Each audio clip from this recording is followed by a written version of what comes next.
Welcome to the Let's Talk series where I talk about some of the common and uncommon things associated around business and brand identity.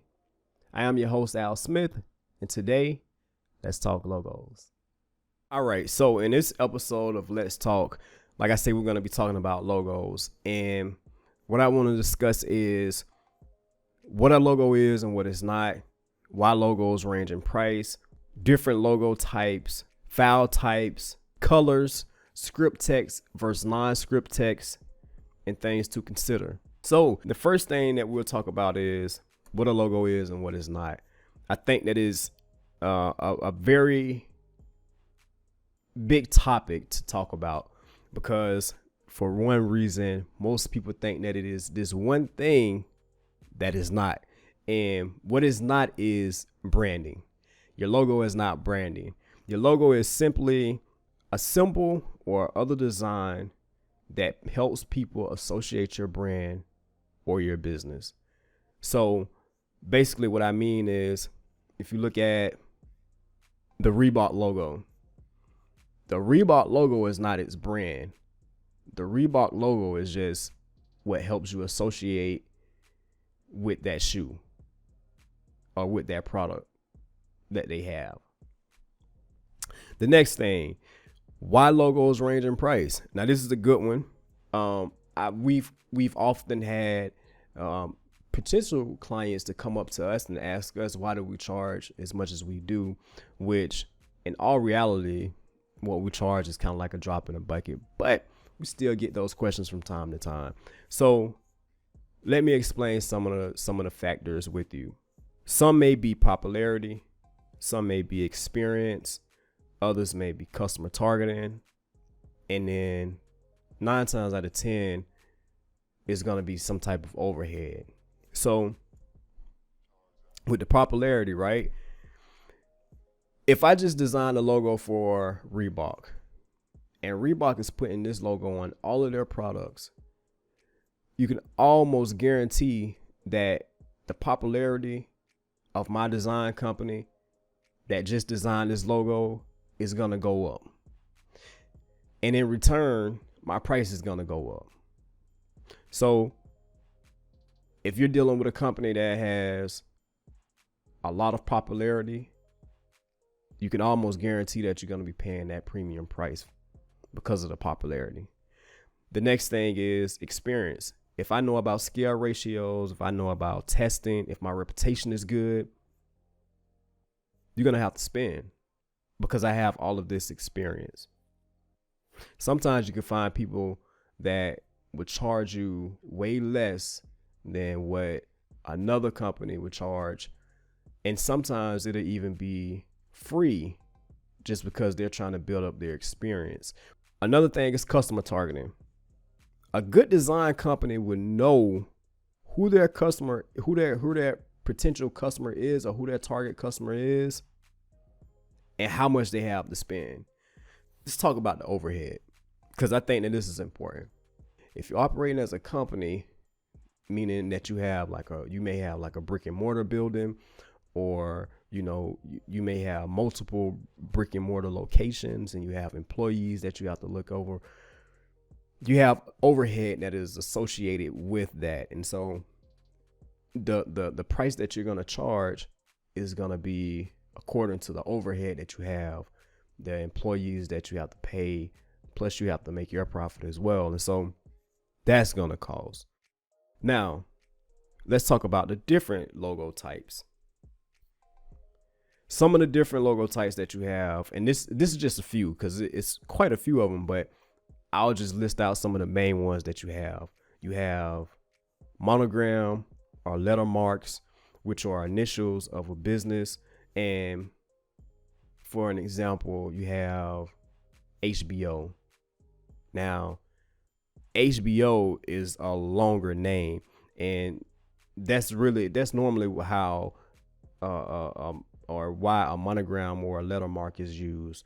It's normally if the name of the business is like a long name, they normally try to shorten it up. So like I say, for instance, HBO. Then you have word marks and logo types, or word marks or logo types. that focuses on the name of the business alone. And for an example, you have like Google, or no, not Google. You have no. Let's say you have Google, and you have Visa. Visa is a prime example as well. Then you have pictorial marks or symbols that are basically image based and image based marks. And for an example, you have like the Twitter bird or Target's bullseye, and then you have mascot logos, right? Which are basically like character illustrations.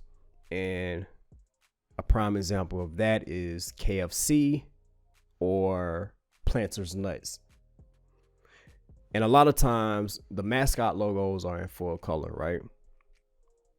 So then we have our file types. Now, this is important because you're going to need that file type for certain different things and in certain different scenarios. So you have your JPEG, you have your PNG, and then you have your AI.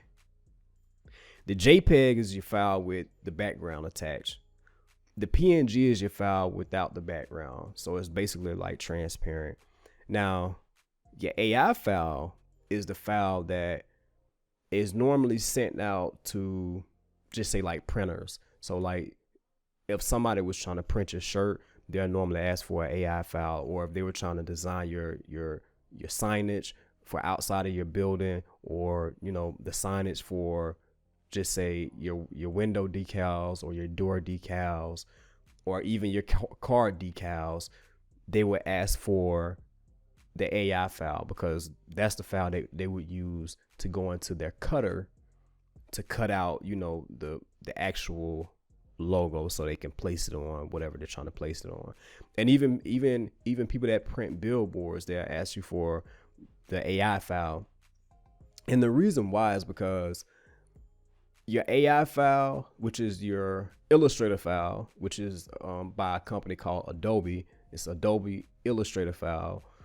That file doesn't let your image lose quality the bigger or the smaller it gets. So it can be as small as the point on a ball pen, or it can be as big as, like I say, a billboard that's going to be seen when cars are driving by. So next we have colors. Now I've seen where people try to use like all different types of colors and gradients and things like that, and that's cool, but I recommend, and it is a standard practice, to use a maximum of 3 colors. I'll tell you some of the reasons why. So it can run up your costs when you're getting it printed, right? When you're trying to get your logo printed on something, just say a t-shirt, for instance. If you're trying to get your logo printed on a t-shirt and it has gradients, that can run up the cost, because if you're getting your t-shirt screen printed, now the screen printer has got to mix up colors to try to match the colors of your logo, and that's gonna make that cost go up more. And so, just a standard practice, I recommend 3 colors max. Normally, I say do 1. And as a rule of thumb, if the logo doesn't look good in black, it's not a good logo. And it can vary. It can vary. I will say that, because you have some mascot logos that would look horrible in black, but they look good in full color, and they're able to put them in different types of scenarios. So I give you a prime example of some more mascot logos. Normally you'll see mascot logos for teams. You normally see like your football teams, your baseball, your basketball. Like you would normally see like mascot logos for your teams, which are good. They're great. But if you put them in a scenario where it's like they're all black, they normally don't look good, Now, let's go to script text versus non-script text. So for us, And I guess for most designers as well, we really don't like to use script text. And the reason why is because script text is so hard to read. And what I mean by script text is like cursive. You know, script text is so hard to read at first glance. That's why a lot of designers don't like to use script text. Now, we do understand that, you know, you all may like to use script or, you know, script text, which sometimes you can get away with it. I normally say like 3, maybe 5 letters max you can get away with script text. But for the most part, you can't do it because it's like if it's too long, then it's just gonna be hard to read. And in business, you want the name of your company to be able to be recognized instantly or almost instantly without the least strain. And so basically 3 to 5 letters. I hate using script text. And the script text is just not good when it comes down to like scaling. So I would not recommend using script text, but you do have script text and you can use it as your logo, and you can go from there. So non-script text is better. And basically, like I say, designers like using non-script text because it's easily scaled or shrunk down. It's easily read up close and far off. And so that's why most times people or designers would like to just use non-script text. So now, here's some things to consider. Will you have a global or will you have a local presence? Will you have a location or will you be online? Will your logo be printed on t-shirts and other physical items? And is this a business or just a side hustle or a hustle for you? These are the things to consider. If you're going to have a location, it's going to be important that your logo, I don't know why I keep repeating the word twice, but if you're going to have a location, it's going to be important that your logo, it fits in different scenarios. And so if you're going to have like a office space or whatever, you're going to want your logo on your window 9 times out of 10. You might have a sign and you're going to want your logo on your sign. So it's going to be important that your designer understands this going in the door or in taking on the project for you. If it's just going to be online, you can get away with certain things. I've seen people do what are called cartoon logos, which I don't subscribe to it because I just think that it looks unprofessional. But I've seen it be done and people have a lot of success with them. If your logo is gonna be printed on t-shirts and other like physical items, like just say like your products or your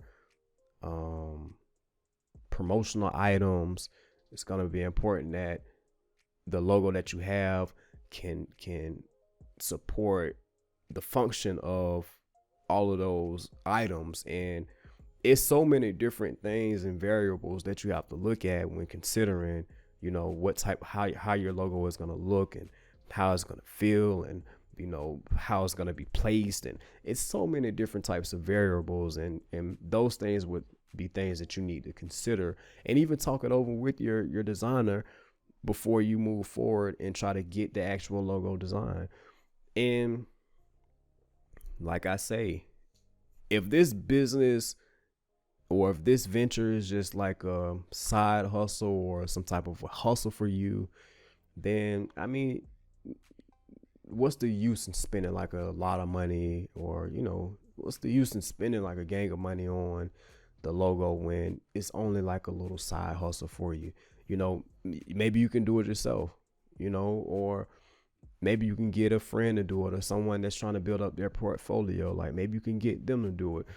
But if it's just like a little side hustle, I wouldn't worry about it, to be honest. Now, if it's a business, if this is something that you're getting ready to jump into, if this is going to be like full time, I would say invest the money and get a logo that you can grow with, because like as you start to build up your clientele, as you really start to make money, man, you want something that when people associate this mark with your business, it's like, oh, they have, it just resonates good with them. And so with that being said, I think that I'm gonna wrap up this episode of the Let's Talk series, and until next week, y'all take care. Hey, before you go, be sure to follow the links below and download this book that I helped co-write called How to Jumpstart Your Business to Success. I'm telling you, it is a game changer.